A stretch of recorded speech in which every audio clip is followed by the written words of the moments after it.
Hi again, Shelby. It's video number 2. We just left off at the Birkman map on page 7, and we were looking at the different symbols that are on the map, which explain who you are.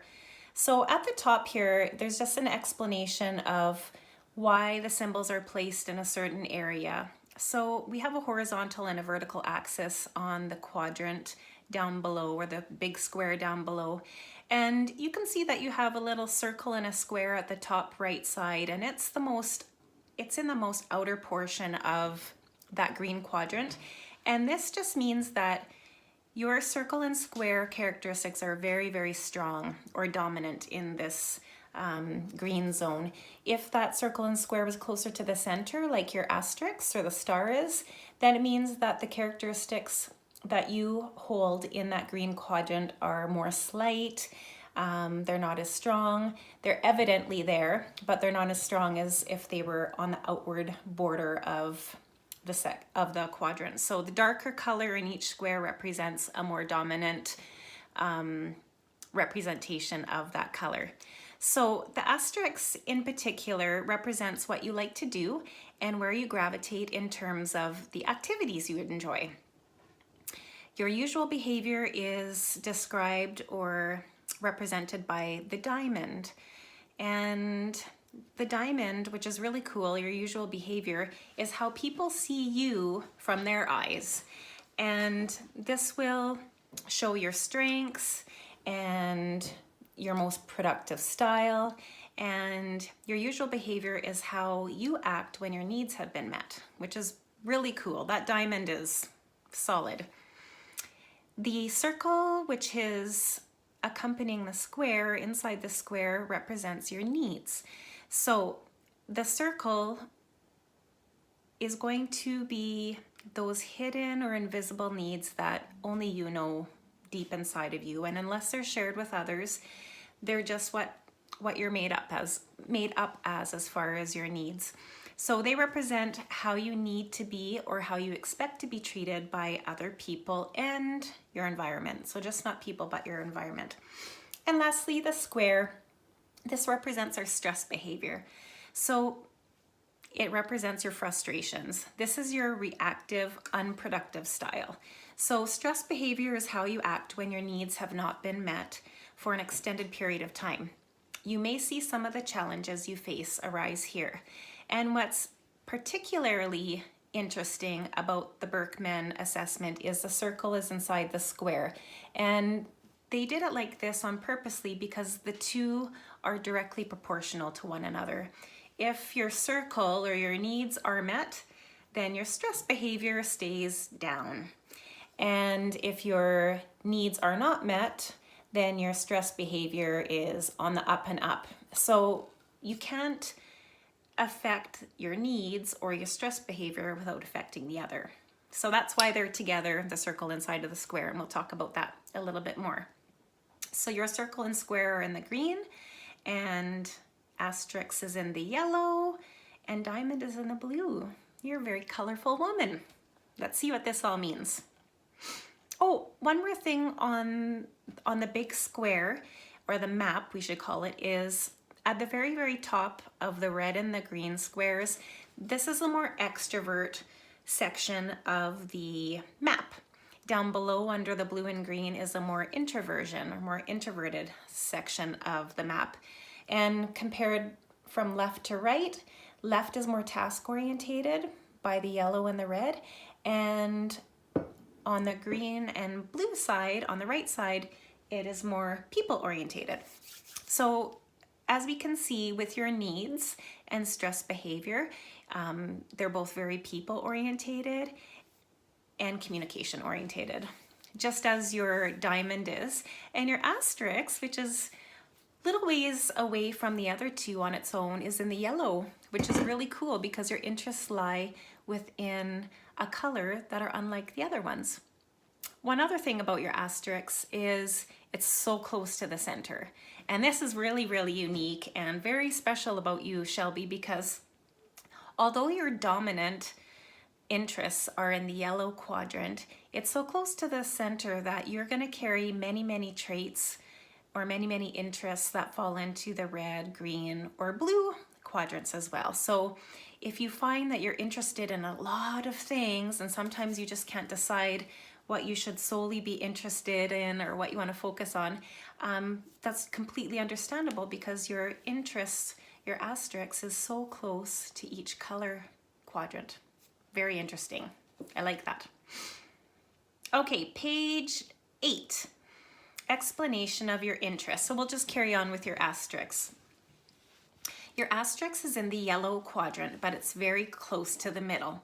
While you probably enjoy detailed activities, you may well combine these with interests in activities associated with all the quadrants, just like we said. Now on the left side column, this is sort of the computer spit out of the report that's very generic. So anybody that received the same results as you, Shelby, in the computer side of things would have obtained that left side column. So we kind of don't even look at it because it's quite generic. If we want to focus on you, we'll look at the right-sided column, which says your asterisk shows that you like to, and underneath it says you like to keep track, you have a variety of interests, you spend time working in different areas, you have opportunities to work in areas of secondary interest, dance, or real estate, whichever you want to put as secondary. I hope that's okay. I didn't mean one was more primary than the other. And you like to do detailed work. So you might find that some of those bullet points in there might be stronger than others, but typically this is what's true for you, Shelby, as far as your interests go. How about that? I think it's pretty true. Moving down to page 9, we are looking at your usual behavior, which is the diamond. Oh, Shelby, you're a diamond, you're a gem. I just love this about you. You're a diamond, sets about your tasks as described as a diamond, sorry. Your diamond is in the blue quadrant, but it's also fairly close to the green. When you are working effectively, you are generally insightful and persuasive. Two very strong and positive characteristics, which I know you have. Your diamond shows that you are usually thoughtful and reflective, insightful and optimistic. And your diamond also shows that you tend to be competitive, enthusiastic, and assertive. These are really awesome. Like, do you see these characteristics inside of you? And if Drew's watching, or if he is going to watch at some point, it would be really good if you yourself, Shelby, could think of an example of how your diamond has played out in your life in the past according to these characteristics, like being competitive or thoughtful and reflective. I know I can think of lots. And the same as Drew too, if you choose to take this on as a couple. So yeah, think of some examples, and that's the fun part of it, is seeing where this is actually reflective in your true self and your true reality. So there is your diamond, very close to the green and very close to the most prominent part of the blue. So you're very people orientated. Now the circle. The support you need to develop your usual behavior is described by the circle. Your circle is in the green quadrant, Shelby. To be most effective, you respond best to people who are assertive and enthusiastic. Wow. Like, would you have known that? I'm pretty sure you would have, but to be able to coin those terms and to say, like, my needs or my usual self is typically best when I'm around, or when you're around assertive and enthusiastic people. Very cool. So again, we'll look at the right side portion, or the right column. Your circle shows that you are most comfortable when you are, or when the people around you are letting you know who's in charge. They give you personalized incentives. Drew needs to know about that one. Keep unnecessary rules to a minimum. Oh, you and I have that one in common. Okay, shows you're most comfortable when people around you give you varied tasks, which is cool because a lot of people don't do well with varied tasks. and when people are openly enthusiastic around you. So you may choose one or two of those that are strongest, or they might all be equally strong. And if you can think of some experiences or examples where this has happened in your life, I'd love to hear about them, or just jot them down. If you're like most people, the flashes are just coming out to you in your mind as you go through this and the words are being shared. It's pretty cool. So that green circle way up on the top right side, very, very people influenced and extrovert. Nice. And your stress behavior, which is the square, Shelby. So the circle and square go hand in hand, and the square is described as your stress behavior. Your square is in the green quadrant. When people don't deal with you the way that your needs suggest, you may become domineering and resist necessary rules. I wanted to say unnecessary, but you may become domineering and resist necessary rules. Okay, super cool. Like, look how fabulous you are and unique you are. I just love this. On the right side of the column, let's just see with your stress behavior if any of these sort of pop into your brain as being true. So your stress, when you're under it, may look like you're domineering, self-protective, easily distracted, disorganized, or argumentative.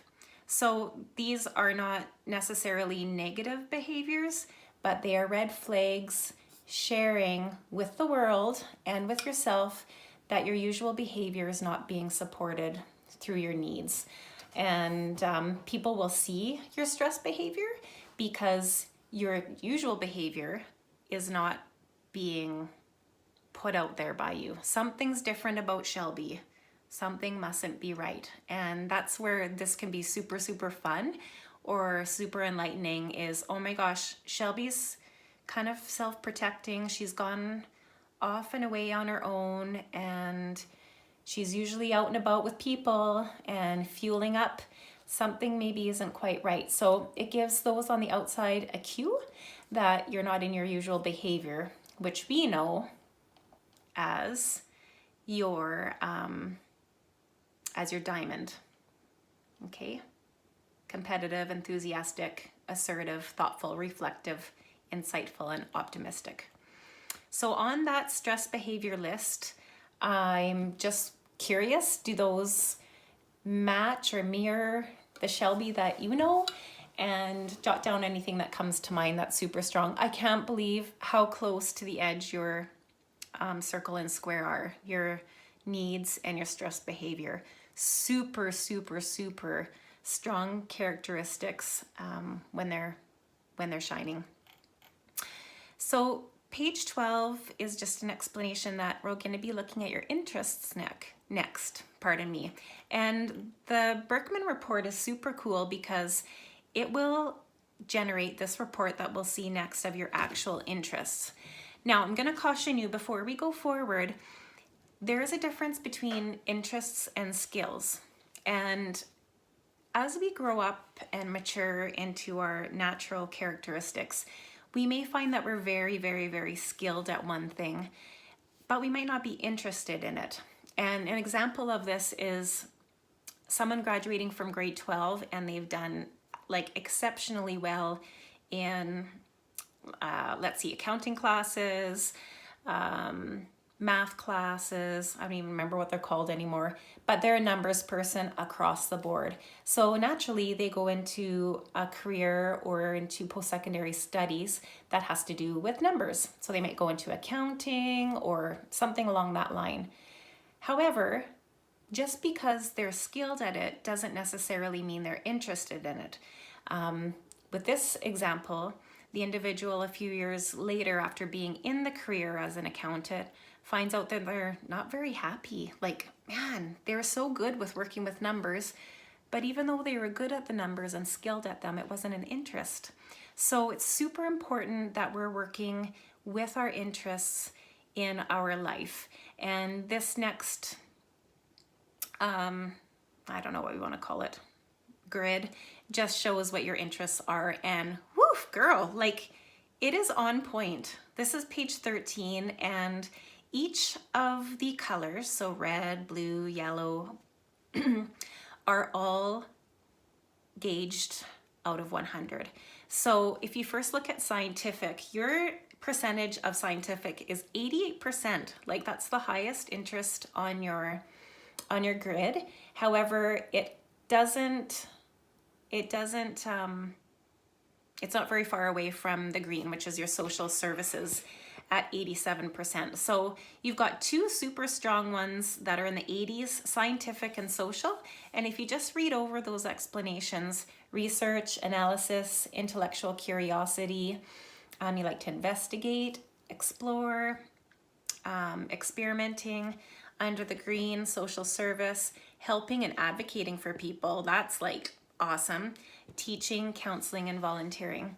Your top 4 or 5 interests are very nice high scores. So scientific, social services, the yellow being 75 at administrative, artistic at 68, numerical at 63, and persuasive being at 50. So anything above 50, you've got a really, really nice blend of high percentages when it comes to your interests. So under administrative, you like systems and order and reliability, record keeping, categorizing. Artistic, surprise, surprise, you enjoy and are interested at creating, an appreciation for the arts and aesthetics. I love this, like, it's bang on. Numerical, you're working with numbers. Activities include accounting, investing, analyzing, and your last one on the top end of things is a green quality as well, which is persuasive.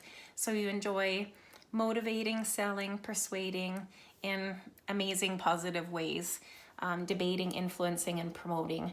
Like, choosing your 2 careers, real estate and dance.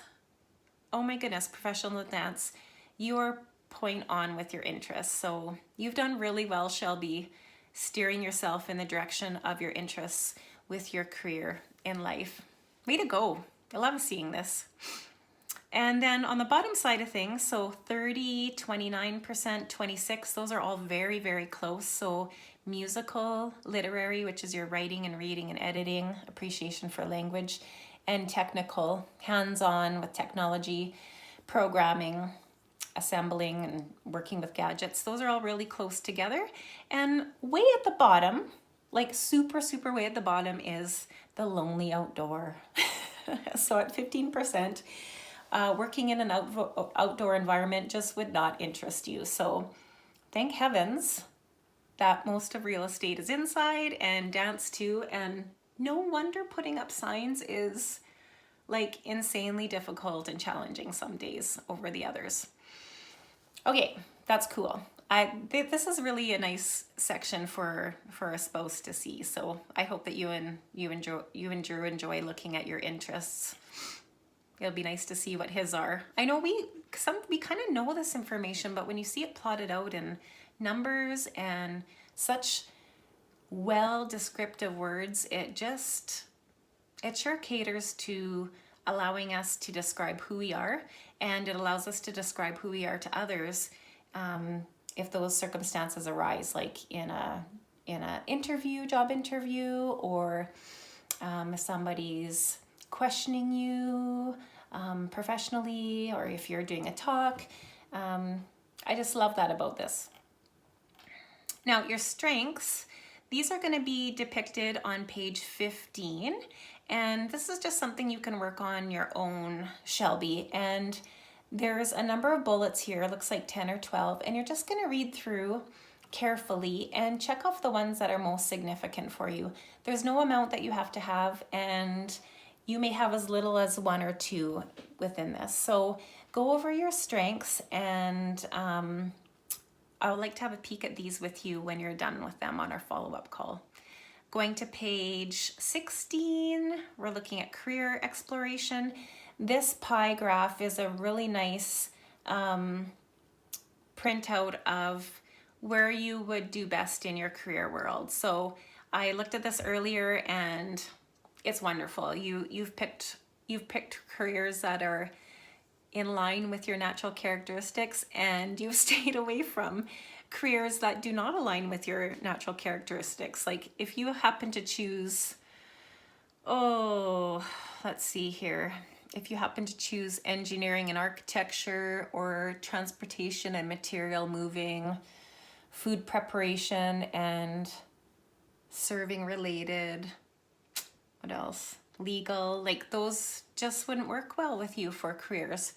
But you can read into that a little bit more on page 17 and 18. And it's super interesting. Like find where you feel yourself connect with each one of those careers that they've explained. So protective services, business and finance, community and social services, sales related, production, and office admin support. So excellent. So the last, we're coming near the end, page 20 is just outlining for you a little bit of framework for you to create an action plan for yourself. So if you want to put forward the information that you're learning here from Birkman, then just jot down your action plan and we can definitely share this, or you can just keep it to yourself, being accountable for what you'd like to learn and grow in. I encourage you to fill it out, and I would really love to go through this with you on our follow-up call as well. Now, the last section is like, it's all golden, but I think this is where most of the gold lies in the Birkman report. And again, these are areas that you need to just step into and check the bullets that you find are representative of you. And it's just neat, the headings, like what are some of the biggest mistakes others can make with Shelby? And this is page 21. And I love this because you already know what pisses you off. But when you see it on paper and it's been validated from another source, it just makes it that much more qualifiable for other people to know what mistakes they can make with you. So in relationships, this is like amazing. Relationships at work or with your spouse or friends, this is information that you need to know and need to share with others. So check off those ones that apply to you. Again, you might have one or two, or you might check them all. On page 22, how you handle conflict. So section A is going to be your effective approach to handling conflict. Section B is your less effective approach to handling conflict. And section C on page 23 is increasing your effectiveness. So go through each of these. Again, super, super, super insightful points being made here. And we'll look at which ones you check off and maybe even put a star beside some that sort of give you an aha type of reaction. And page 23, handling conflict. Oh, we did that one. Page 24, relational disruptors. So we have a couple sections here as well that you can go through on your own. Section A, how you might upset others without intending to do so.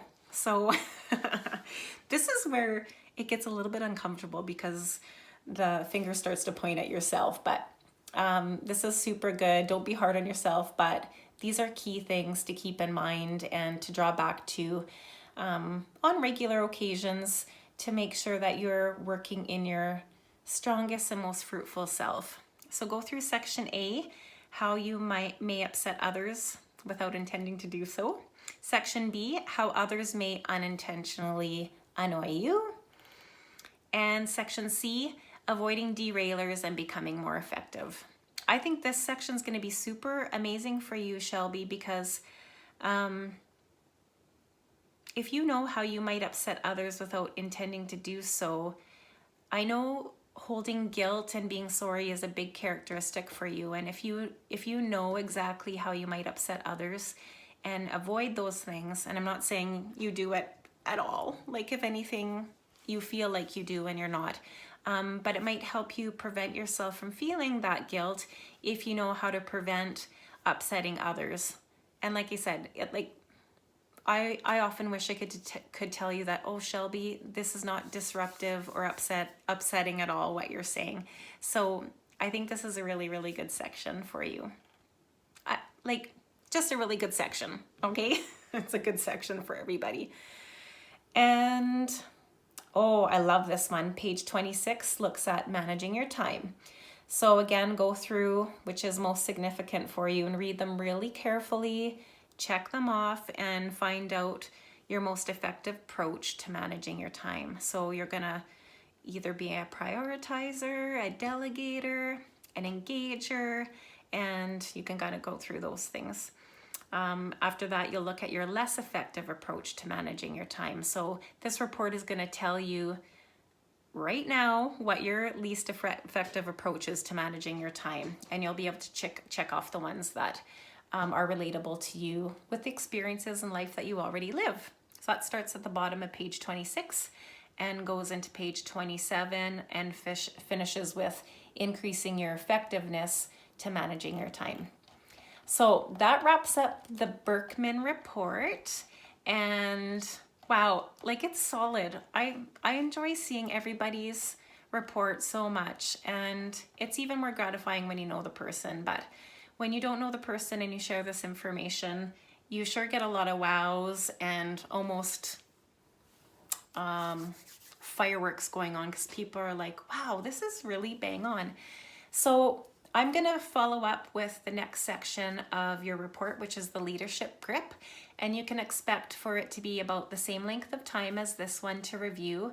And the leadership grip is the most unique and most special of all of this. It's the part that blows me away. This natural characteristics is amazing, but the leadership grip goes into our spiritual giftings and our spiritual strengths, and I can't wait to go into greater detail with what you have, Shelby. Like, you are something else, and it sure shows in both your Birkman report and the leadership grip, which we'll be tuning in with in a few minutes. Okay, we'll talk to you soon.